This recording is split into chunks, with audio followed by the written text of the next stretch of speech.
പിതാവിൻ്റെയും പുത്രൻ്റെയും പരിശുദ്ധ റൂഹായുടെയും നാമത്തിൽ ആമേൻ. പ്രിയപ്പെട്ടവരെ,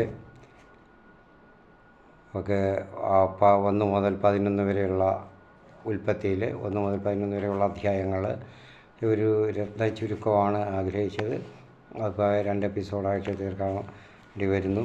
കാരണം കഴിഞ്ഞ പ്രാവശ്യം അല്പം കൂടുതൽ വിശദീകരിച്ച് പോയി. ഞാൻ എല്ലാം വിശദീകരിച്ചാണ് നേരത്തെ പാഠങ്ങൾ ഓരോന്നും എടുക്കുന്ന ഓരോ അധ്യായങ്ങളും.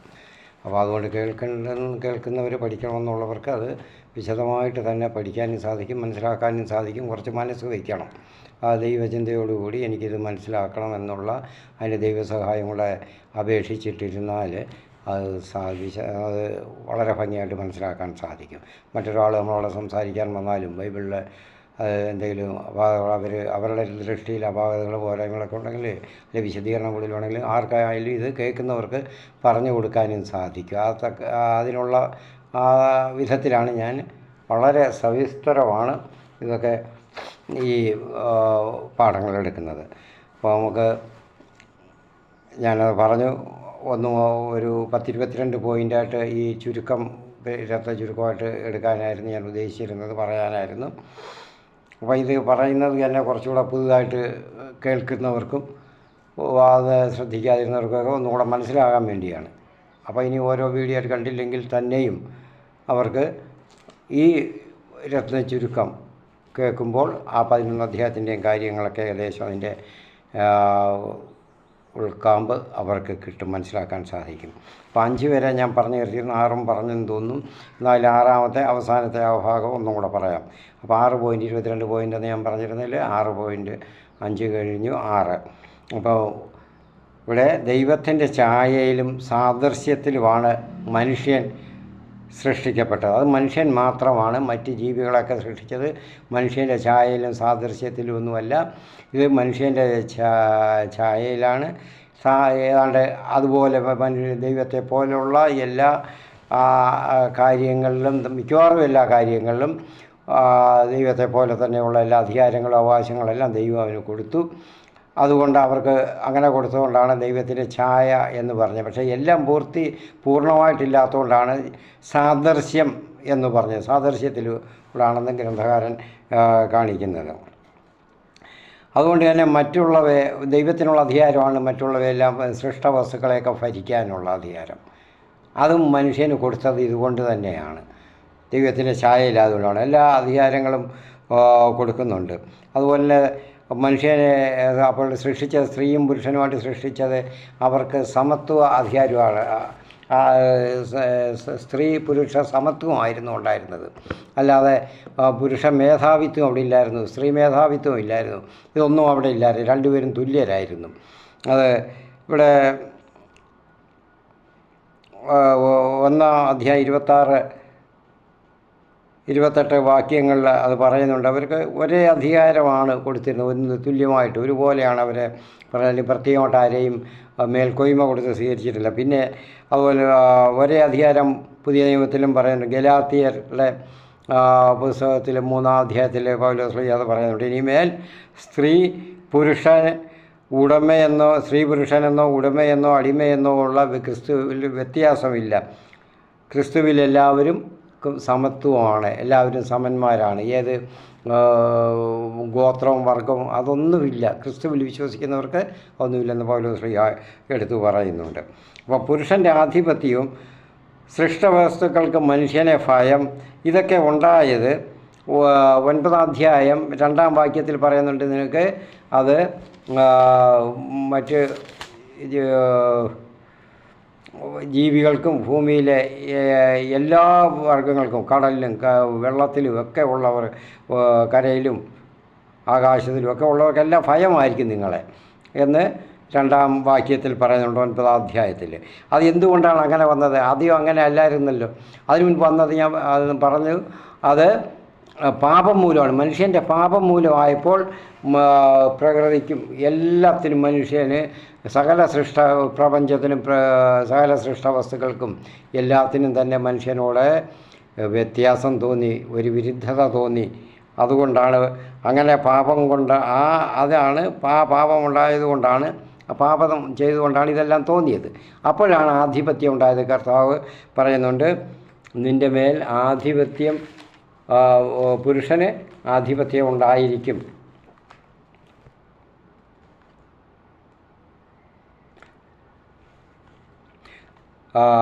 മൂന്നാം അധ്യായം 16-ാം വാക്യത്തിൻ്റെ അവസാന ഭാഗം, നിനക്ക് ഭർത്താവിലാഷമുണ്ടായിരിക്കും, അവൻ നിന്നെ ഭരിക്കുകയും ചെയ്യും.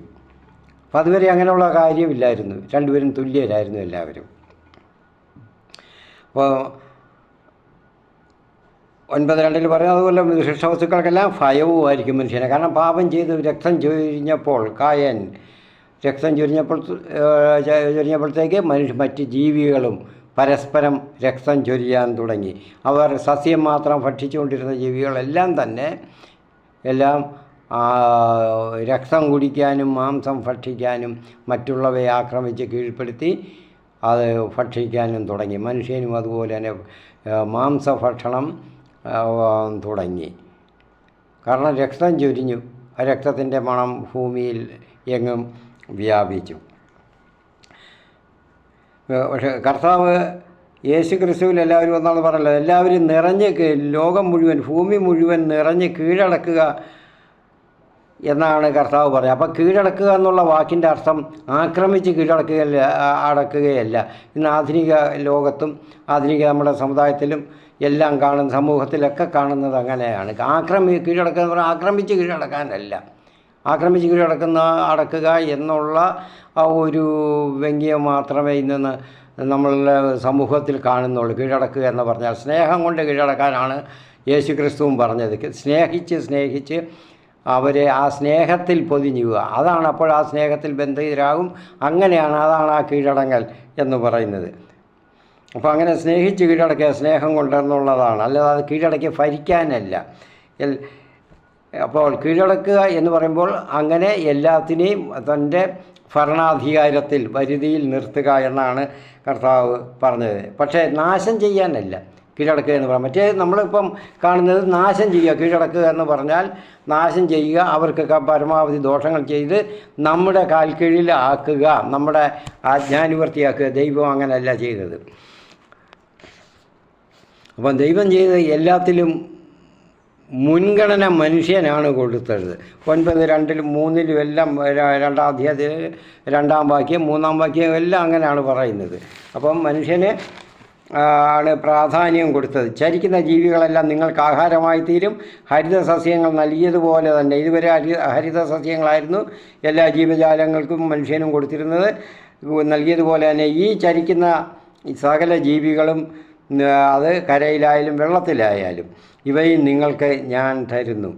എന്നാൽ രക്തത്തോടു കൂടിയ മാംസം ഭക്ഷിക്കരുത്, ജീവനോട് കൂടിയത് ഭക്ഷിക്കരുത്. ജീവൻ എന്ന് പറയുന്നത് രക്തത്തിലാണ്. രക്തം, അതുകൊണ്ടാണ് രക്തത്തിലോട് കൂടിയുള്ളത് രക്തവും ഭക്ഷിക്കരുത് എന്ന് പറയുന്ന 4-ാം വാക്യത്തിലായിട്ട്. ഇനി 7-ാമത്തെ പോയിൻ്റ്, ശബത്ത് ആചരിക്കുക എന്ന് പറയുന്ന ദൈവത്തിൻ്റേതായിട്ടുള്ള ഒരു ദിവസം ഉണ്ടായിരിക്കണം. ഒരാഴ്ചയിൽ ഒരു ദിവസം. പുരോഹിത പാരമ്പര്യത്തിൽ 6-ാം ദിവസം ദൈവം, 7-ാം ദിവസം വിശ്രമിച്ചെന്ന് പറയുന്ന 6 ദിവസവും ജോലി ചെയ്തു. ഞാൻ പറഞ്ഞ ദിവസങ്ങളുടെ കാര്യം പറയുമ്പോൾ വീണ്ടും പറയുവാണ്, സമയദൈർഘ്യം നമ്മുടെ സമയദൈർഘ്യമല്ല. അത് എത്രത്തോളം മനുഷ്യന് ഊഹിക്കാവുന്നതിലും കവിഞ്ഞ് അപാരമായിരിക്കും.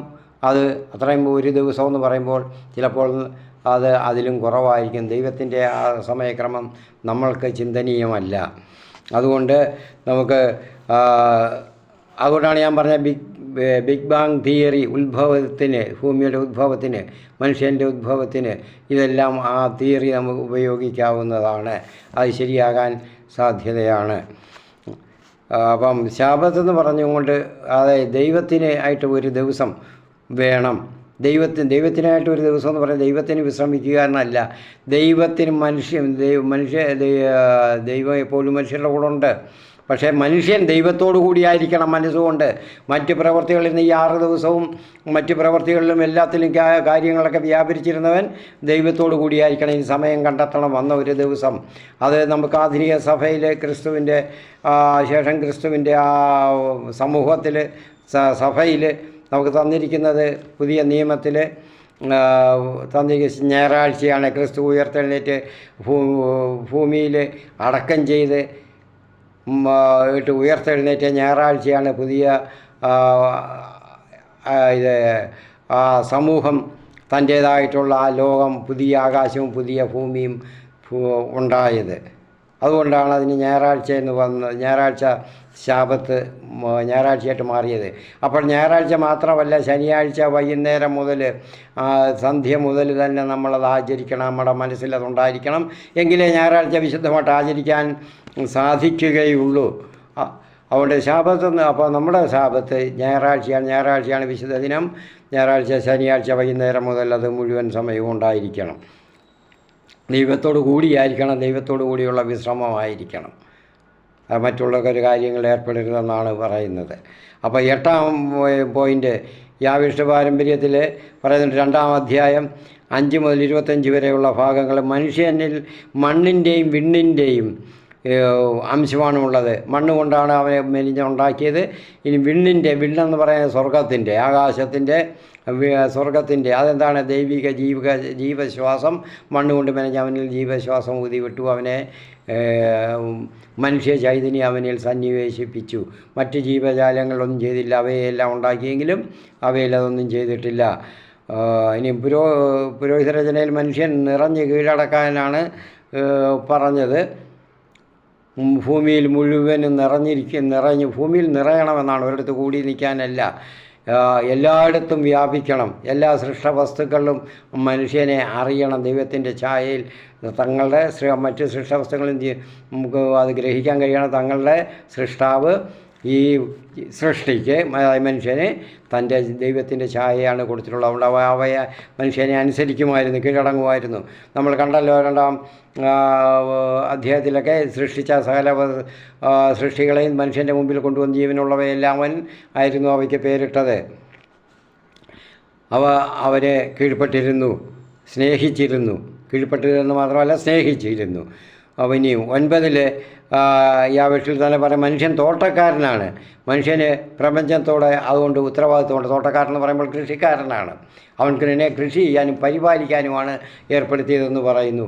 മനുഷ്യനെ സൃഷ്ടിച്ച് അവിടെ ഏർപ്പെടുത്തി അവന് കൊടുത്ത ജോലിയായിരുന്നു. അപ്പം പ്രപഞ്ചത്തെ പരിപാലിക്കുക, ഭൂമിയെ പരിപാലിക്കുക, ഇതാണ് അവൻ്റെ കർത്തവ്യം. അല്ലാതെ ദൈവം നിശ്ചയിച്ചത് അതാണ്. അല്ലാതെ അവൻ നശിപ്പിക്കാനോ അതിൽ അവൻ്റെ സ്വന്തം കാര്യത്തിന് വേണ്ടി ഒന്നും ഇല്ലാതാക്കാനോ ഒന്നും സാധിക്കത്തില്ല. പക്ഷേ ഇന്നത്തെ നമ്മുടെ സമൂഹം അങ്ങനല്ല. കൂടുതൽ അത് വിസ്തരിക്കുന്നില്ല, എല്ലാവർക്കും അറിയാമല്ലോ. മനുഷ്യൻ സൃഷ്ടിയാണ്, ദൈവാധികാരം അവനില്ല. അവൻ ദൈവം കൊടുത്തിട്ടുള്ള അധികാരമാണ്. അതാണ് അവന് നിർദ്ദേശം കൊടുത്തത്. തോട്ടത്തിൻ്റെ നടുക്ക് നിൽക്കുന്നത് മരം ഭക്ഷിക്കരുത് എന്ന്. കാരണം അവന് ദൈവാധികാരമില്ല. മനുഷ്യൻ്റെ അധികാരം അവന് ദൈവത്തിൻ്റെ ഛായയുടെ ഒരംശം അവന് പകർന്നു കൊടുത്തത് കൊണ്ടാണ്.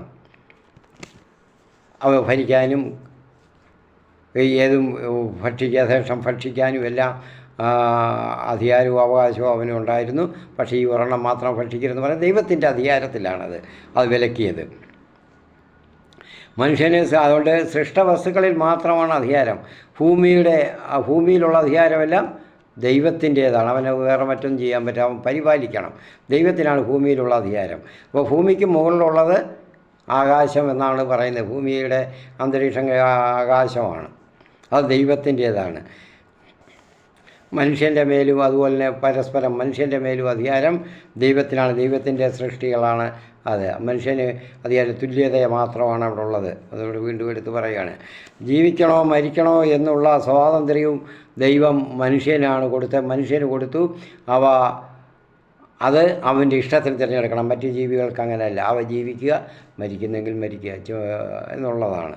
ജീവൻ പോകുന്നെങ്കിൽ പോവുക എന്നുള്ളത്. പക്ഷേ മനുഷ്യന് ദൈവത്തിൻ്റെ ഛായയിൽ ദൈവത്തിൻ്റെ ചൈതന്യം സന്നിവേശിപ്പിച്ചതായതുകൊണ്ട്, ജീവശ്വാസം സന്നിവേശിപ്പിച്ചതായതുകൊണ്ട് അവന് ഇഷ്ടമുള്ള അവൻ്റെ സ്വാതന്ത്ര്യം കൊടുത്തു. ദൈവത്തെ പോലെ തന്നെയുള്ള സ്വാതന്ത്ര്യം അവന് കൊടുത്തു. ഒന്നുകിൽ നന്മ അല്ലെങ്കിൽ തിന്മ, ഒന്നുകിൽ മരണം അല്ലെങ്കിൽ ജീവൻ. പക്ഷേ മനുഷ്യൻ തിരഞ്ഞെടുത്തത് മരണവും തിന്മയുമായിരുന്നു. കാരണം അല്പനേരത്തെ സന്തോഷം, പഴം തിന്നുന്ന അല്പനേരത്തെ സന്തോഷം, അല്ലെങ്കിൽ ഒരു തിന്മയിൽ നിന്ന് എനിക്ക് ഇഷ്ടമല്ലാത്ത കാര്യങ്ങൾ ഇല്ലാതാക്കുക, ജീവികളെയായാലും ഇല്ലാതാക്കുക, മനുഷ്യരെ ആയാലും. അപ്പോൾ കുറച്ച് നാളത്തെ സന്തോഷം, അതായിരുന്നു അവൻ തിരഞ്ഞെടുത്തത്. നിത്യതയുള്ള ജീവനല്ലായിരുന്നു. തിരഞ്ഞെടുത്തത്. നിത്യമായ സന്തോഷവും സ്നേഹവും അല്ലായിരുന്നു എടുത്തത്. അപ്പം മനുഷ്യനാണ് അതെല്ലാം തിരഞ്ഞെടുത്തത്, ദൈവം അടിച്ചേൽപ്പിച്ചില്ല തിന്മ. അങ്ങനെ ചിന്തിക്കുന്നവർ അതും മനസ്സിലാക്കണം. ഇവിടെ സ്വാതന്ത്ര്യമാണ് അവന് കൊടുത്തത്. 12, മനുഷ്യൻ സമൂഹ ജീവിയാണ്. അതാണ് ആ 12ാമത്തെ പോയിൻ്റ്. ആദം ഏകനായിരിക്കുന്ന അവസ്ഥയിൽ ദൈവത്തിന് വിഷമമുണ്ടായി. അതുകൊണ്ടാണ് അവനൊരു കുടുംബം കൊടുത്തത്. അവന് ഏകനായിരിക്കാൻ പാടില്ല, സമൂഹമായിട്ട് ജീവിക്കണം, എങ്കിലേ ഭൂമി നിറയാൻ പറ്റത്തുള്ളൂ. അവന് ദൈവത്തിന് വിഷമമുണ്ടായി. അത് കണ്ടിട്ട് എന്ത് ചെയ്ത് അവന് 13 കുടുംബജീവിതം അവന് സമ്മാനിച്ചു. പുരുഷനും സ്ത്രീയും അങ്ങനെ പരസ്പര പൂരകങ്ങളായാണ് വന്നത്. കാരണം എന്താ? അവൻ്റെ വാരിയലിൽ നിന്നാണ് സ്ത്രീയെ സൃഷ്ടിച്ചത്. അപ്പോൾ സ്ത്രീയെ സൃഷ്ടിച്ചത് എന്തിനാ? വാരിയലിൽ നിന്ന് സൃഷ്ടിച്ച ബാക്കിയുള്ളതിനെല്ലാം മണ്ണുകൊണ്ടുമൊക്കെ മെനഞ്ഞുണ്ടാക്കി ജീവൻ കൊടുത്തു എന്നാണ്. പക്ഷേ ഇവിടെ എന്തിനാ മനുഷ്യനെ സ്ത്രീയെ സൃഷ്ടിച്ച? അവൻ രണ്ടുപേരും 2 തുല്യരാണ്, 2 പേരും 2 അല്ല 1 എന്ന് കാണിക്കാനാണ് എല്ലാ അധികാരത്തിലും. അതിൽ പക്ഷേ ക്രമേണ പിന്നീട് മാറ്റം വന്നത് മനുഷ്യനാണ് മാറ്റം വരുത്തിയത്, ദൈവമല്ല. അത് മനസ്സിലാക്കണം. അപ്പോൾ കുടുംബവും മനുഷ്യൻ സന്തോഷമായിട്ടിരിക്കുന്നതാണ് ഞാൻ കഴിഞ്ഞ പ്രാവശ്യം പറഞ്ഞു. ദൈവത്തിൻ്റെ ഇഷ്ടം, ദൈവവും സന്തോഷിക്കുന്ന ദൈവം, മനുഷ്യൻ സന്തോഷമായിട്ടിരിക്കുമ്പോഴാണ്. മനുഷ്യൻ വേദനിക്കുമ്പോഴാണ് ദൈവവും വേദനയും ഉണ്ടാകുന്നത്. ആദം ഒളിച്ചിരുന്നപ്പോൾ ദൈവം വിഷമിച്ചു. നീ എവിടെ എന്ന് കർത്താവ് വിളിച്ച് ചോദിച്ചുകൊണ്ടിരുന്നു ദൈവം. അപ്പം അത് ദൈവത്തിന് മനുഷ്യൻ എന്തിനാണ് അങ്ങനെ ചോദിക്കുന്നത്? ദൈവം അങ്ങനെ മനുഷ്യനെ പിടിച്ച് കെട്ടിയിട്ട് സ്വാതന്ത്ര്യം കൊടുത്തെന്ന് പറഞ്ഞിട്ട് അങ്ങനെ ചെയ്യുന്നത്? അങ്ങനെയല്ല. നമ്മളൊരു സാധനത്തെ നമ്മളെന്തെങ്കിലും ഒന്നും ഉണ്ടാക്കിക്കഴിഞ്ഞാൽ അത് നമ്മുടെ ആവശ്യത്തിന് നമുക്ക് വേണ്ടേ, നമ്മൾ അന്വേഷിക്കത്തില്ല. അതുപോലെ തന്നെ കർത്താവ് ചെയ്തത്, മനുഷ്യനെ അന്വേഷിച്ചു. അതിൻ്റെ നന്മകൾ, അവൻ്റെ സുഖ സൗകര്യങ്ങളെല്ലാം അവൻ്റെ കർത്താവ് അന്വേഷിച്ചു. കർത്താവ് എന്തിനാ? കാരണം ദൈവം സൃഷ്ടിച്ചതിൻ്റെ ഒരു ഉദ്ദേശം ദൈവത്തിൻ്റെ കൂടെ മനുഷ്യനായിരിക്കണം. ദൈവത്തിന് മനുഷ്യൻ്റെ കൂടെ ആയിരിക്കണം, മനുഷ്യൻ ദൈവത്തിൻ്റെ കൂടെ ആയിരിക്കണം. ദൈവം എന്നും മനുഷ്യൻ്റെ കൂടെ ഇരുന്ന് അവൻ്റെ കൂടെ നടന്നും അവൻ്റെ കൂടെ പൊട്ടിച്ചിരിച്ചും അവൻ്റെ കാര്യങ്ങൾ കേട്ടും അവൻ്റെ അഭിപ്രായങ്ങൾ കേട്ടും പറഞ്ഞുമൊക്കെ ദൈവത്തിന് സന്തോഷിക്കാം. അതുണ്ടെങ്കിൽ വിഷമമുണ്ടെങ്കിൽ പരിഹരിക്കാം. അതിനുവേണ്ടിയാണ് ദൈവം അവൻ്റെ കൂടെ തന്നെ ജീവിക്കാനായിട്ട് ഇഷ്ടപ്പെട്ടത്. ഇപ്പോഴും അങ്ങനെ തന്നെയാണ്. പക്ഷേ നമ്മൾ സമൂഹമാണ് ദൈവത്തിൽ നിന്ന് മാറിപ്പോകുന്നത്. അന്ന് പാപം ചെയ്ത് മാറിപ്പോയതുപോലെ തന്നെ ഇപ്പോഴും അതിനേക്കാളും തിന്മ വളരെയധികം വർദ്ധിച്ച് മാറിക്കൊണ്ടിരിക്കുകയാണ്. അപ്പോൾ മത്തായി 28 പറയുന്നുണ്ടല്ലോ കർത്താവ്, എന്തുവാ യേശു പറഞ്ഞ, ലോകാവസാനം വരെ ഞാൻ നിങ്ങളോടൊപ്പം ഉണ്ടായിരിക്കും എന്ന് പറയുന്നത്. കാരണം നമ്മുടെ കൂടെ ആയിരിക്കണം. ഇപ്പോഴും ഉണ്ട്, പക്ഷേ നമ്മുടെ കൂടെ ഉണ്ട്. പക്ഷേ നമ്മൾ ആട്ടിപ്പായിക്കുന്ന നമ്മുടെ കർത്താവിനെ ദൈവത്തെ നമ്മളിൽ നിന്നും നമ്മുടെ ചുറ്റുപാടിൽ നിന്നും നമ്മൾ ഇടപെടുന്നിടത്ത് നിന്നും എല്ലാം ആട്ടിപ്പായിക്കുന്ന സ്വഭാവമാണ് ഇന്ന് മനുഷ്യൻ സ്വീകരിച്ചിരിക്കുന്നത്. ഇനിയും 15ാം പോയിൻ്റ്, പാപം മനുഷ്യനെ ദൈവത്തിൽ നിന്ന് അകറ്റുന്നു. പാപം ചെയ്താണ് ദൈവം നമ്മളിൽ നിന്ന് അകന്നു പോയത്. മനുഷ്യരും അപ്പോൾ ദൈവം മാത്രമാണോ? മനുഷ്യരും തമ്മിൽ അകൽച്ചയായി, ഓരോ ഗോത്രങ്ങൾ തമ്മിൽ അകൽച്ചയായി, പിന്നെ സന്തതി പരമ്പരകൾ തമ്മിൽ അകൽച്ചയായി.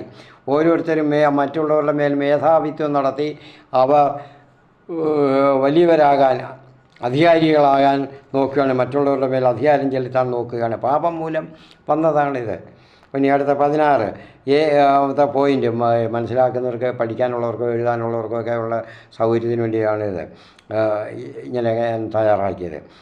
16ാമത്തെ പോയിൻ്റ്, എന്ത് ദുരന്തങ്ങളോ പ്രതിസന്ധികളോ വിഷമതകളോ എന്തെല്ലാം ഉണ്ടായാലും ദൈവത്തെ തേടുകയും ദൈവത്തിൽ ശരണപ്പെടുകയും ചെയ്യുന്നവരെ ദൈവം ഒരിക്കലും കൈവിടുകയില്ല. 6-8 അധ്യായത്തിൽ കാണുന്നതാണ് പ്രളയത്തിൻ്റെ 6, 7, 8 അധ്യായങ്ങളിൽ കാണുന്നു ദൈവത്തെ തേടുകയും ശരണം വയ്ക്കുകയും ചെയ്യുന്ന നോഹയെ കുടുംബത്തെയും രക്ഷപ്പെടുത്തി ദൈവം അവരുടെ കൂടെ കാണും. മറ്റുള്ളവരെയൊക്കെ നശിപ്പിക്കണമെങ്കിലും ദൈവത്തെ അന്വേഷിക്കുന്നവർക്ക് ദൈവം സ്ഥിരമായിട്ട് നാശം സംഭവിപ്പിക്കുകയില്ല. കാരണം ദൈവം തിന്മയെ അങ്ങേയറ്റം വെറുക്കുന്നു, പാപത്തെ അശുദ്ധിയെ വെറുക്കുന്നു. അതുകൊണ്ട് അത് മുഴുവനും ഇല്ലായ്മ ചെയ്യാൻ വേണ്ടിയാണ് പ്രളയം ഉണ്ടാക്കിയത്. അല്ലാതെ ദൈവത്തിൻ്റെ വിനോദത്തിനോ ദൈവത്തിൻ്റെ ഇഷ്ടത്തിന് വേണ്ടി അങ്ങ് ചെയ്തതല്ല. മനുഷ്യൻ്റെ തിന്മ വർദ്ധിച്ചു. അത് പിന്നീടും വരുന്ന തലമുറകൾ മുഴുവനും ഭൂമിയാണ് അതിൻ്റെ ഭാരം പേർന്നത്. ഞാൻ കഴിഞ്ഞ ദിവസം പറഞ്ഞു തോന്നുന്നു. അങ്ങനെ ഭൂമി ഭാരം പേറാൻ ദൈവം ആഗ്രഹിക്കുന്നില്ല. തിന്മയുടെ പാപം പേറി വീണ്ടും വീണ്ടും സൃഷ്ടവസ്തുക്കളെല്ലാം നശിച്ച് ദൈവ ചൈതന്യം ഇല്ലാതായി നശിക്കുന്നതിന് വേണ്ടി ദൈവം ആഗ്രഹിക്കുന്നില്ല. കാരണം ദൈവം അത്ര നന്നായിട്ടാണ് സൃഷ്ടിച്ചത്. എല്ലാം വളരെ നന്നായിരിക്കുന്നു എന്ന് ദൈവം അഭിപ്രായപ്പെട്ടാണ് എല്ലാം നോക്കി കണ്ടു കഴിഞ്ഞപ്പോൾ.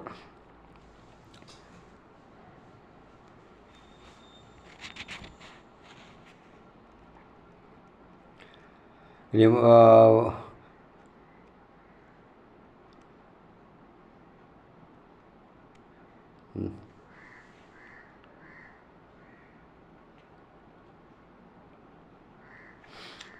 അടുത്തത് 9 അധ്യായം 17 വാക്യം 8 അധ്യായം 20 മുതൽ 22 വരെയൊക്കെ ദൈവം തരുന്ന സംരക്ഷണത്തിനും കരുതലിനും 17-ാം പോയിൻ്റാണ് പറഞ്ഞത്.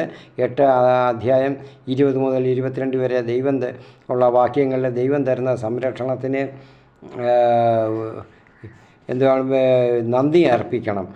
ദൈവം ആവശ്യപ്പെടുന്നു, അത് ദൈവം ഇഷ്ടപ്പെടുന്നു, അത് ചെയ്യണം. ദൈവത്തോടുള്ള കടമ.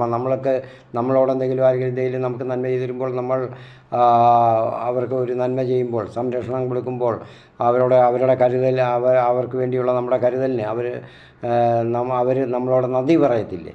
അതുപോലെ തന്നെ ദൈവത്തിന്, എല്ലാത്തിൻ്റെ നിയന്താവായ, എല്ലാത്തിൻ്റെ എല്ലാമായ ദൈവത്തിന് നമ്മൾ കൃതജ്ഞത അർപ്പിക്കണം. ദൈവം തരുന്ന സംരക്ഷണത്തിനും കരുതലിനും ദിവസവും എപ്പോഴും എല്ലായ്പ്പോഴും. അപ്പോൾ ഉടനെ മൃഗത്തെ കൊന്ന് ബലിയർപ്പിക്കുന്ന ബലിയർപ്പണമല്ല, അധരം കൊണ്ട് ബലിയർപ്പിക്കാം. നമുക്ക് നന്ദി ദൈവമേ, നന്ദി നന്ദി കർത്താവേ, സ്തോത്രം എന്ന് പറഞ്ഞ് ബലിയർപ്പിക്കാം. നന്ദി, കൃതജ്ഞത നിർഭരമായ ഹൃദയം കർത്താവേ ഞാൻ അങ്ങേക്ക് സമർപ്പിക്കുന്നു എന്ന് പറയാം. അതാണ് നമ്മൾ 8-ാം അധ്യായത്തിൽ 20 മുതൽ 22 വരെ കാണുന്നത്. നോഹ ജലപ്രളയത്തിൽ നിന്ന് രക്ഷിച്ചപ്പോൾ ആ ജീവജാലങ്ങളെയും സകല ജീവജാലങ്ങളെയും ഓരോ ജോഡികൾ വീതം ഉണ്ടായിരുന്നല്ലോ, 2 ജോഡികൾ വീതം ഉണ്ടായിരുന്നു. അവയൊക്കെ എന്ത് ചെയ്യുന്നു? അവയെല്ലാം മുൻനിർത്തി നോഹ ബലിയർപ്പിച്ചു കർത്താവിന്. നന്ദി പ്രകടനമാണത്. 18-ാമത്തെ പോയിൻ്റ്, മനുഷ്യൻ ദൈവത്തിന് വിധേയനായിരുന്നാൽ പ്രകൃതിയെയും പ്രപഞ്ചത്തെയും പ്രപഞ്ചശക്തികളെയും മനുഷ്യ സേവനത്തിന് നിയോഗിക്കും.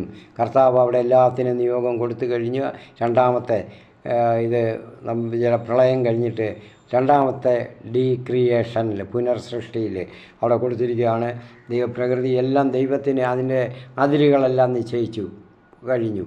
അതിന് എല്ലാ ജീവജാലങ്ങൾക്കും എല്ലാം മനുഷ്യൻ അധീനനായിരിക്കണം എന്നെല്ലാം. അപ്പോൾ പ്രപഞ്ചശക്തികളെയും മനുഷ്യ സേവനത്തിന് ദൈവം നിയോഗിക്കും. ഇനി മേലെ പ്രളയത്തെ ഞാൻ നശിപ്പിക്കുകയില്ല, അങ്ങനെയുള്ള പ്രളയം ഉണ്ടാകുകയില്ല, അങ്ങനെയുള്ള പേമാരി ഉണ്ടാകുകയില്ല എന്ന് ദൈവം അവിടെ കൊടുക്കുന്നു. നോഹയുമായിട്ടുള്ള ഉടമ്പടിയിലും അത് തന്നെയാണ് പറയുന്നത്. 9-ാം അധ്യായത്തിലും പറയുന്നുണ്ട്. ദൈവം എല്ലാത്തിനെയും നമുക്ക് മനുഷ്യ സേവനത്തിനായിട്ട് ഉപയോഗിക്കും. 19 പോയിൻ്റ്, പ്രളയശേഷം മനുഷ്യന് തന്നിൽ ഭയം ഉണ്ടാകാതിരിക്കാനും വിശ്വസ്തതയും സ്ഥിരതയും സുരക്ഷിത ബോധവും ഉണ്ടാകാനായി ഉടമ്പടി ഉണ്ടാക്കുന്നു. ഉടമ്പടി ഉണ്ടാക്കിയത് അതിനാണ്. മനുഷ്യന് തന്നിൽ ഭയം ഉണ്ടാകരുത്. പിന്നെന്തുവാ? വിശ്വസ്തതയും സ്ഥിരതയും സുരക്ഷിത ബോധവും ദൈവത്തിൽ അവന് ഉണ്ടാകണം, ദൈവത്തിൽ ശരണം ഉണ്ടാകണം. അതുകൊണ്ടാണ് ഉടമ്പടി ഉണ്ടാക്കിയത്. കാരണം ദൈവം എല്ലാം നശിപ്പിക്കും, ദൈവം എല്ലാം വെറുക്കുന്നു. അതുകൊണ്ട് ഞാൻ തിന്മപ്പെട്ടു പോയി, എന്തോ ചെയ്താലാണ് തിന്മയായിട്ട് വന്നു പോകുമോ എന്നുള്ള ഭയം അവന് ഉണ്ടാകാതിരിക്കാനാണ് അവിടെ ഉടമ്പടി ഉണ്ടാക്കി. അല്ലെങ്കിൽ ഉടമ്പടി ഉണ്ടാക്കേണ്ടെന്ന് ആവശ്യമില്ല. ദൈവം സൃഷ്ടാവാണ്, ഉടമസ്ഥനാണ്. ആവശ്യമുള്ളപ്പോൾ ഉപയോഗിക്കാം, ഇല്ലെങ്കിൽ കളയാം എന്നുള്ള രീതിയല്ലായിരുന്നു ദൈവം ചെയ്തത്. നമ്മളിന്ന് ചെയ്യുന്നത് പോലെയല്ല. ദൈവം ഉടമ്പടി ഉണ്ടാക്കുന്നു. മനുഷ്യ തമ്മിലും ദൈവവുമായും എന്നും സന്തോഷത്തിലായിരിക്കണമെന്നാണ് ദൈവം ആഗ്രഹിക്കുന്നത്. മനുഷ്യരോടും മനുഷ്യർ ദൈവത്തോടും എന്നും സന്തോഷത്തിലായിരിക്കാനാണ് ദൈവം ആഗ്രഹിക്കുന്നതായിരുന്നു ആ ഉടമ്പടിയുടെ കാര്യം. 9 അധ്യായത്തിൽ 7 പറയുന്നു, നിങ്ങൾ വർദ്ധിച്ച്, വീണ്ടും പറയുന്നു, നിങ്ങൾ വർദ്ധിച്ച് പെരുകുവിൻ. സന്താനപുഷ്ടിയുള്ളവരായിട്ട് പെരുകി ഭൂമി നിറയണമെന്നാണ് ദൈവത്തിൻ്റെ ആജ്ഞ. അല്ലാതെ അവിടെ സന്തോഷമില്ലായ്മയല്ല, സംശയങ്ങളല്ല, ഭയമല്ല വേണ്ടിയത് മനുഷ്യർ തമ്മിൽ. മറ്റ് ജീവികൾക്കാണ് മനുഷ്യരോട് ഭയമുണ്ടാകുന്നത്, ഭയമുണ്ടായിരിക്കുമെന്ന് പറഞ്ഞത്, മനുഷ്യർ തമ്മിലല്ല. ഇന്ന് അങ്ങനെയല്ല, നേരെ തിരിച്ചാണ്. അതുകൊണ്ടാണ് ഇന്ന് സകല ദുരന്തങ്ങളുമൊക്കെ ഉണ്ടാകുന്നത് എന്ന് മനസ്സിലാക്കണം. ജീവികൾക്ക് വനപ്രദേശങ്ങളും മനുഷ്യന് അല്ലാത്ത പ്രദേശങ്ങളുമാണ് കൊടുത്തിരുന്നത്.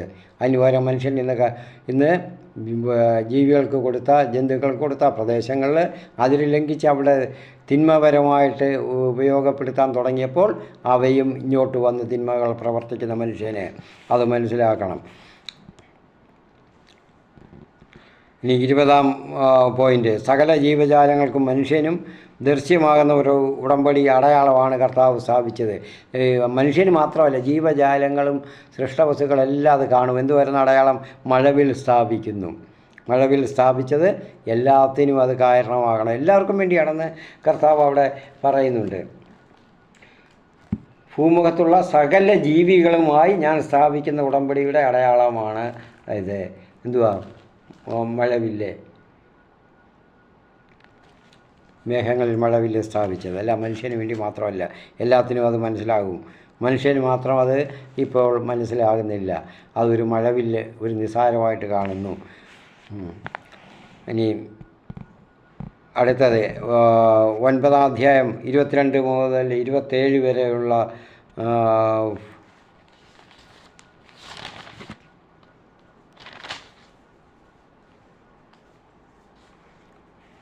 22 മുതൽ 27 വരെ ഉള്ള ഭാഗങ്ങളിൽ കാണുന്നത് എന്തുവാ? മാതാപിതാക്കൾ.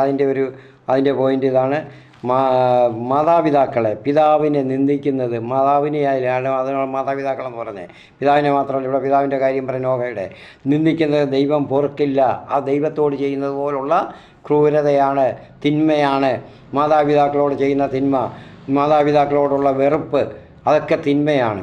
അത് അവരെ മാനിക്കാതിരിക്കുക, അവർക്ക് പ്രാധാന്യമില്ലാതാക്കുക ജീവിതത്തിൽ, അതൊക്കെ ദൈവത്തോട് ചെയ്യുന്ന അതേ പാപമായിട്ടാണ് ദൈവം കണക്കാക്കുന്നത്.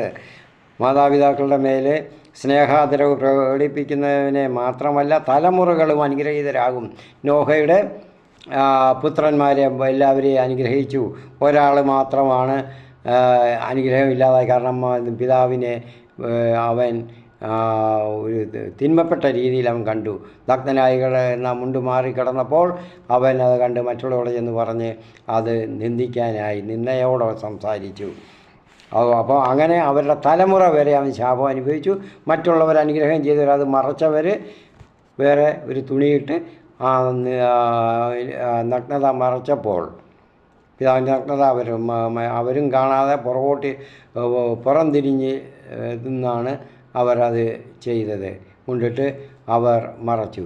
അപ്പോൾ പിതാവിനെ മാനിച്ചു, ബഹുമാനിച്ചു, ആദരിച്ചു, സ്നേഹിച്ചു. അത് അവരുടെ തലമുറകൾ അനുഗ്രഹിക്കപ്പെടും. അപ്പോൾ ഷേമിൻ്റെ പിൻതലമുറയിൽ നിന്നാണ് അബ്രഹാം, ദാവീദ്, യേശു ക്രിസ്തു ഒക്കെ വന്നത്. അപ്പോൾ അല്ല, മറിച്ച് ചെയ്യുന്നവരെ ശാപം അവരുടെ തലമുറകൾക്കും ഉണ്ടാകും. 22-ാം പോയിൻ്റ്, 11-ാം അധ്യായത്തിൽ മനുഷ്യൻ സങ്കുചിത ചിത്തരാകാനും നിഷേധികളാകാനും അഹങ്കരിക്കാനും പാടില്ല. അതാണ് ബാബേൽ ഗോപുരം. അവർ സങ്കുചിത ചിത്തരായി. മറ്റുള്ളവരെ, ജനതകളെല്ലാം അവർ വേറെയായിട്ട് കണ്ടു.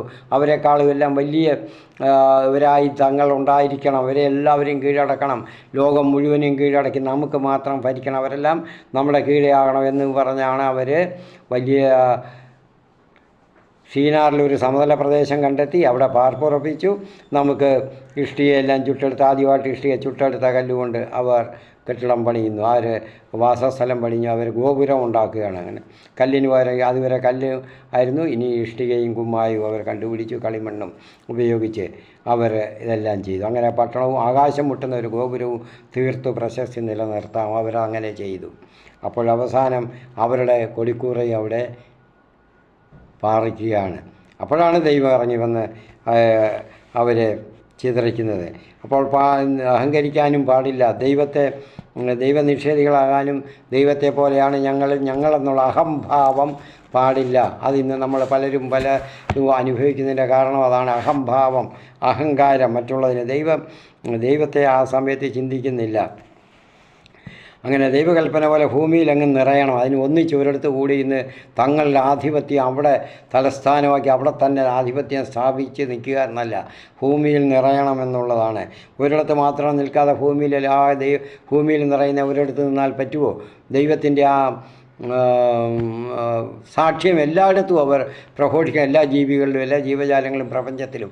അതിനാൽ ഭൂമി മുഴുവനും നിറയുന്നത് ദൈവസ്നേഹം, അവരവിടെ ദൈവത്തിൻ്റെ ആധിപത്യം അവിടെ പ്രഘോഷിക്കപ്പെടണം. എല്ലാവരും അത് മനസ്സിലാക്കണം. എല്ലാ ജീവജാലങ്ങളും, എല്ലാ ഭൂമിയിലെ എല്ലാ ഭാഗങ്ങളും തന്നെ, പ്രകൃതിയും, അല്ല മനുഷ്യർ, ജീവജാലങ്ങൾ മാത്രമല്ല. ദൈവകൽപ്പന പോലെ തന്നെ ഭൂമിയിലെങ്ങും അവർ നിറയണം. അതിന് ഒന്നിച്ചൊരിടത്ത് നിന്നാൽ പറ്റുകയില്ല, എല്ലായിടത്തും വ്യാപിക്കണം. ഇതിന് വിരുദ്ധമായാണ് ബാബേൽ ഗോപുര നിർമ്മാണം നടത്തിയത്. അവരുടെ ചിന്താരീതികൾ എല്ലാം അങ്ങനെയായിരുന്നു.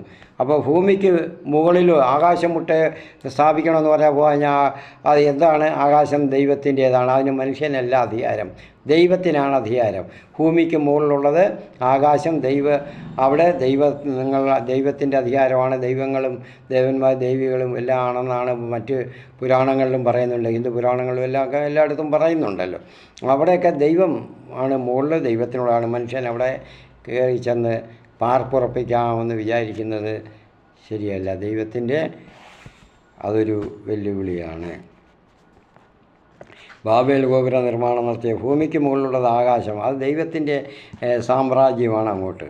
അപ്പം മനുഷ്യനെ സൃഷ്ടിച്ച ദൈവത്തെ മഹത്വപ്പെടുത്താനാണ്, സ്വയം മഹത്വപ്പെടാനല്ല, സ്വയം മഹത്വപ്പെടുത്താൻ വേണ്ടി ഉള്ളതല്ല. അപ്പം നമ്മളിപ്പം ചെയ്യുന്നത് നമ്മൾ സ്വയം മഹത്വമുള്ളവരായി മഹത്വപ്പെടുക എന്നുള്ളതാണ്. സന്നദ്ധാനെ മറ്റുള്ള ജനതകളെല്ലാം കീഴടക്കി അവരെല്ലാം നമ്മളെ മഹത്വപ്പെടുത്തണം. നമ്മളെ മഹത്തായ ഒരുവൻ അല്ലെങ്കിൽ ഒരു സമൂഹം അല്ലെങ്കിൽ ഒരു രാജ്യം എന്നുള്ളത് മറ്റുള്ളവർ പറയണം, അത് കേട്ട് സന്തോഷിക്കണം. അങ്ങനെയല്ല, ദൈവത്തെ മഹത്വപ്പെടുത്തണം. എനിക്ക് ഈ നേട്ടമുണ്ടായെങ്കിൽ, എനിക്കിന്ന് മുകളിലോട്ട് പോകാൻ, സ്പേസിൽ പോകാൻ പറ്റിയെങ്കിൽ ഞാൻ ദൈവത്തെ മഹത്വപ്പെടും. ദൈവം എനിക്കതിനുള്ള അനുവാദവും അധികാരവും തന്ന് എന്നെ അതിനെ അറിവ് ഉള്ളവനാക്കി മാറ്റിയതുകൊണ്ട്, അതിനുള്ള ക്ഷമത എനിക്ക് ഉള്ളതുകൊണ്ട് തന്നത് ആരാ? ദൈവമാണ്. അതുകൊണ്ട് ദൈവത്തെയാണ് മഹത്വപ്പെടുത്തേണ്ടുന്നത്. അതിന് പകരം നേരെ തിരിച്ചാണ് നടക്കുന്നത്. അത് നമ്മളെന്താ ചോദിക്കും, അങ്ങനെ ശാസ്ത്രം വികസിക്കുന്നതും വളരുന്നതും ഒന്നും തെറ്റില്ല, അതിൽ തെറ്റാണെന്നല്ല പറയുന്നത്. അത് നമ്മൾ ദൈവത്തോടു കൂടി ചേർന്ന് വേണം അതൊക്കെ നിവർത്തിപ്പാൻ, കണ്ടുപിടിക്കാനും ചെയ്യാനും അത് പ്രാവർത്തികമാക്കാനും ഉപയോഗിക്കാനും. അല്ലെങ്കിൽ തിരിച്ചടികൾ ധാരാളമായിട്ട് ഉണ്ടാകും. പ്രിയപ്പെട്ടവരെ, അങ്ങനെ ഞാൻ 22 ആ പോയിൻ്റുകൾ ഞാനിത് ഒന്ന് എഴുതി തയ്യാറാക്കിയതായിരുന്നു. ഇതിൽ നിന്നൊരു പോയിൻ്റുകൾ മനസ്സിലാക്കിക്കുന്നതിന് വേണ്ടി നമ്മുടെ ഈ 11-ാം അധ്യായത്തിലെ ഇതാണ് പ്രധാനപ്പെട്ട പോയിൻ്റുകൾ. അതിൻ്റെ വിശദീകരണങ്ങളൊക്കെ ആദ്യമേ ഞാൻ തന്നിട്ടുണ്ട്, ഇപ്പോഴും ചെറുതായിട്ട് പറഞ്ഞിട്ടുണ്ട്. അതെല്ലാം മനസ്സിലാക്കി പുതിയതായിട്ട് കേൾക്കാൻ ആഗ്രഹിക്കുന്നവരും പഠിക്കാൻ ആഗ്രഹിക്കുന്നവർക്കൊക്കെ അത് ഉപയോഗിക്കുകയും ചെയ്യാം. ഇനി അടുത്തത് 12-ാം അധ്യായം. 11-ാം അധ്യായത്തിൽ അബ്രഹാത്തിൻ്റെ വംശാവലി കാണുന്നുണ്ട്. ഷേം മുതൽ അബ്രഹാം വരെ, നോഹയുടെ പുത്രൻ ഷേമിൻ്റെ മുതൽ ഇനി നോഹയുടെ പുത്രന്മാരിൽ നിന്നാണ് ഓരോ മനുഷ്യവർഗത്തിൻ്റെ ഉദ്ഭവം, ഇനി ക്രിയേഷൻ തുടങ്ങുന്നത്. അപ്പോൾ അങ്ങനെ ബാക്കി 11-10 മുതൽ അബ്രഹാത്തിൻ്റെ വംശാവലി ചരിത്രമാണ്. അതും കൂടെ ചേർത്ത് അടുത്ത പ്രാവശ്യം നമ്മൾക്ക് 12 അധ്യായം വരെ ഉള്ളത് അധ്യായവും നമുക്ക് എടുക്കാം. അബ്രഹാത്തിൻ്റെ ദൈവം വിളിക്കുന്നത് നമുക്ക് ഉപസംഹരിക്കാം. പ്രിയപ്പെട്ടവരെ, ഇതൊക്കെ ഒന്ന് മനസ്സിലാക്കാനും മറ്റുള്ളവർക്ക് ഷെയർ ചെയ്ത് കൊടുക്കാനും അവർ പഠിക്കാനും ഒക്കെ ഉള്ള ഒരു പ്രേരണ ഇതൊക്കെ കൊടുക്കണം എല്ലാവരും. ഇത് ഇഷ്ടപ്പെടുന്നവരുമൊക്കെ അതാണ് ചെയ്യേണ്ടുന്നത്. അല്ലാതെ ഞാനുള്ള വ്യക്തിയെ കാണാനോ ഇഷ്ടപ്പെടാനോ അല്ല, മറ്റുള്ളവർക്ക് ഇത് പറഞ്ഞു കൊടുത്ത് ദൈവത്തെ മഹത്വപ്പെടുത്താനാണ്. നമുക്ക് ഈ അറിവ് തരുന്നതിനുമൊക്കെ ദൈവത്തെ മഹത്വപ്പെടുത്താനാണ്. ഞാനും എല്ലാവരെയും പോലെ ബലഹീനനാണ്. വലിയ അറിവും പാണ്ഡിത്യമൊന്നും അല്ല, ദൈവം തന്ന അറിവും പാണ്ഡിത്യമേ ഉള്ളൂ. അത് പാണ്ഡിത്യമൊന്നും ഞാൻ പറയത്തില്ല, ആരുമില്ല, അങ്ങനെയൊന്നുമില്ല എനിക്ക്. ഞാൻ ദൈവം തരുന്ന അറിവ് അത് വികസിപ്പിച്ച് മറ്റുള്ളവർക്കൂടെ കൊടുക്കുക എന്നുള്ളതാണ്. ദൈവത്തിൻ്റെ ധ്യാനത്തിലായിരുന്നാൽ, ദൈവത്തോടു കൂടി ചേർന്നിരുന്ന് നമ്മൾ ചിന്തിക്കാൻ പോയാൽ എല്ലാവർക്കും ഇത് സാധ്യമാണ്, ഇതിനപ്പുറവും സാധിക്കും എന്നാണ് എൻ്റെ വിശ്വാസം. അതുകൊണ്ട് നിങ്ങൾ പരമാവധി ഇത് ഉപയോഗപ്പെടുത്തണം. ദൈവമായിട്ടുള്ള ബന്ധത്തിൽ എല്ലാവരും എത്തിച്ചേരണം. അതാണ് ഞാൻ ആഗ്രഹിക്കുന്നത്. അങ്ങനെ ചെയ്യണമെന്ന് അപേക്ഷിക്കുന്നു. ഇത് കാണുന്നവർ യൂട്യൂബിലോ കാണുന്നവരാണെങ്കിൽ അവരിത് ലൈക്ക് ചെയ്യുകയും സബ്സ്ക്രൈബ് ചെയ്യുകയും ചെയ്യണം. മറ്റുള്ളവരിലും പ്രചരിപ്പിക്കാൻ ഷെയർ ചെയ്യണം. ഇതെല്ലാവരും ഷെയർ ചെയ്ത് കൊടുത്ത് മനസ്സിലാക്കിക്കാനും കൂടെ ശ്രമിക്കണം. ആമീൻ. സ്തോത്രം. ഹല്ലേലൂയ. നന്ദി. സ്തോത്രം. കർത്താവേ, അവിടത്തേക്ക് മഹത്വം ഉണ്ടാകട്ടെ. സ്തോത്രം. സ്തുതിക്കുന്നു. ഹല്ലേലൂയ. നന്ദി. നമ്മളോട് പ്രാർത്ഥിക്കാൻ പറഞ്ഞിട്ടുള്ളവരൊക്കെ ഒരുപാട് പേരുണ്ടല്ലോ. അവർക്ക് വേണ്ടിയൊക്കെ നമുക്ക് പ്രാർത്ഥിക്കണം. നിങ്ങളോടൊക്കെ ഒരുപാട് പേര് പറഞ്ഞിട്ടുണ്ടായിരിക്കും. എല്ലാവരുമൊക്കെ അങ്ങനെ നമ്മളെ ചുറ്റുപാട് പറഞ്ഞിട്ടില്ലെങ്കിൽ തന്നെയും ചുറ്റുപാടും വിഷമിക്കുന്നവരും പ്രയാസങ്ങൾ അനുഭവിക്കുന്നവരും രോഗബാധിതരുമായിട്ടുള്ളവർക്ക് വേണ്ടിയെല്ലാം നമ്മൾ ഓർത്ത് നമ്മൾ പ്രാർത്ഥിക്കുക. അല്പസമയം നമ്മൾ ദൈവത്തോടു കൂടിയായിരുന്നു ഒരു 5 മിനിറ്റെങ്കിലും ഇരുന്നവർക്ക് വേണ്ടി പ്രാർത്ഥിക്കണം. അവരാവശ്യപ്പെട്ടില്ലെങ്കിലും നമ്മുടെ കടമയാണത് നമ്മൾ മനസ്സിലാക്കി ചെയ്യേണ്ടത്. അങ്ങനെയാണ് ഇപ്പോൾ നമ്മളെ പഠിച്ചത് അങ്ങനെയാണല്ലോ ഇപ്പോൾ ഞാൻ പറഞ്ഞു കേട്ടതും. അതുപോലെ നിങ്ങളത് ചെയ്യണം. വിശുദ്ധ ബൈബിൾ വായിക്കാൻ കിട്ടുന്നവർ അത് വായിക്കുക തന്നെ ചെയ്യണം. വായിച്ചാൽ മനസ്സിലാകുകയും ചെയ്യും. ഒന്നും കൂടെ എളുപ്പം മനസ്സിലാക്കാൻ പറ്റും ഇത് കേട്ടവർക്ക്. അപ്പോൾ നമുക്ക് പ്രാർത്ഥിക്കാം. സ്തോത്രം. ഹല്ലേലൂയ. നന്ദി. അവരെല്ലാം നമ്മളുടെ ഓർമ്മയിലുള്ളവർ, നമ്മളെ കാണുന്നവർ, നമ്മുടെ മനസ്സിലുള്ളവരെല്ലാം നമ്മൾ പ്രാർത്ഥന സഹായം ആവശ്യമുള്ളവർ നമ്മുടെ മനസ്സ് കൊണ്ടുവരിക, ദൈവത്തിന് സമർപ്പിക്കുക. സ്തോത്രം. ഹല്ലേലൂയ. നന്ദി. സ്തോത്രം. ഹല്ലേലൂയ. അവിടുത്തെ നാമത്തിന് മഹത്വം ഉണ്ടാകട്ടെ. കർത്താവേ, ഞങ്ങളവരെ എല്ലാവരെയും സമർപ്പിക്കുന്നു. അവരുടെ ആവശ്യങ്ങൾ, കുഞ്ഞുങ്ങളില്ലാത്തവർ, രോഗബാധിതരായിട്ടുള്ളവർ, വ്യാധികളാൽ വലയുന്നവർ, കർത്താവെ, അവരെല്ലാം ഞങ്ങൾ സമർപ്പിക്കുന്നു. ഭവനങ്ങളെ, കുടുംബങ്ങളെല്ലാം സമർപ്പിച്ച് പ്രാർത്ഥിക്കുന്നു. കർത്താവെ, അവിടുത്തെ പുത്രനായ യേശു ക്രിസ്തുവിൻ്റെ നാമത്തിൽ പിതാവേ, അവിടുത്തേക്ക് സ്തുതിയും സ്തോത്രവും മഹത്വവും പുകഴ്ചയും ഉണ്ടാകട്ടെ. ആമീൻ. സ്തോത്രം. ഹല്ലേലൂയ.